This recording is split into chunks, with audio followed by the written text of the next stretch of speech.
Atualmente eu trabalho como professor de filosofia para o Estado. Vivi no Rio de Janeiro na minha infância, depois fui para Brasília e depois de Brasília vim morar em Curitiba.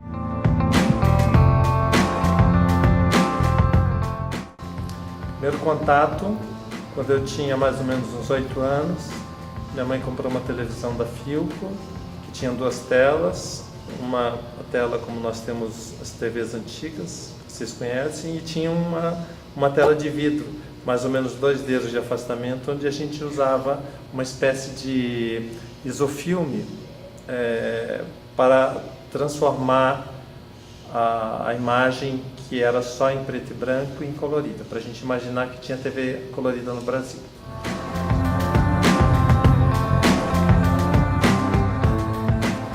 Ficava a tarde inteira assistindo televisão e à noite eu assistia as novelas.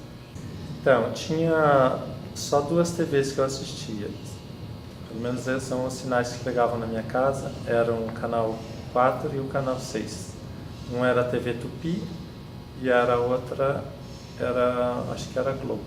Olha, eu lembro que eu assistia as novelas, né? As novelas, talvez vocês nunca tenham ouvido falar. Minha novela de infância era Simplesmente Maria, uma novela que não acabava nunca. Eu fui crescendo, a novela não terminava, sempre eles esticavam a novela. Depois veio Sangue do Meu Sangue, foi a estreia de Francisco Coco. Aí eu lembro que eu sempre assistia, gravou era o Jornal Hoje.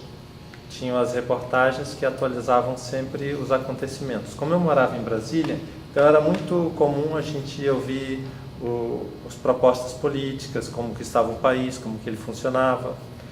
E não mostravam muitas tragédias, mostravam mais como o país estava sendo construído, né? Seriados, eu assistia James West, eu assistia Daniel Boone, assistia Bonança. Agora tem os filmes de desenho animado, que eu também gostava muito, que era Johnny Quest, Olho Vivo e Faro Fino, Pepe Legal e Babalu. Assistia os filmes da Disney também, que eu gostava muito. Agora, outra coisa que eu assistia na época, também assistia programas de auditório. Na TV Tupi nós tínhamos o Silvio Santos, que fazia muito sucesso já na época, com o Baú da Felicidade. E tínhamos o Chacrinha, ele era uma diversão muito grande, as pessoas adoravam, gostavam. Tinha Flávio Cavalcante, ficou famoso por causa dos jurados, né?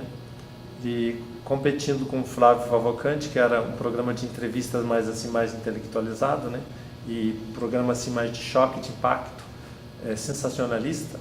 Nós tínhamos depois um outro muito mais elaborado, que era o do J. Silvestre, onde testava o conhecimento das pessoas através de um programa chamado 8800.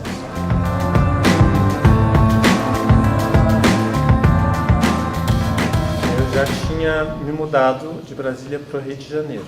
Aí eu fui para o Chile, e quando eu voltei, nós compramos uma TV Philips colorida e eu fiquei completamente impressionado, porque é a primeira vez que eu tive o contato mesmo com a cor.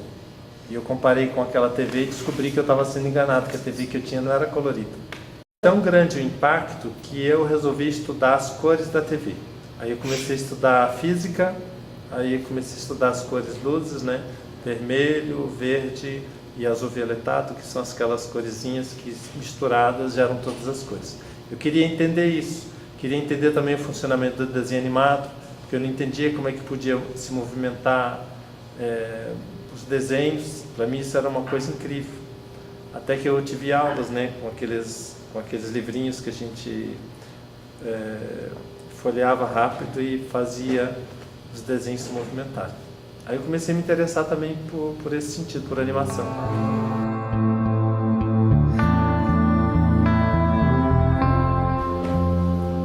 Ela mudou porque, como eu fiquei impressionado com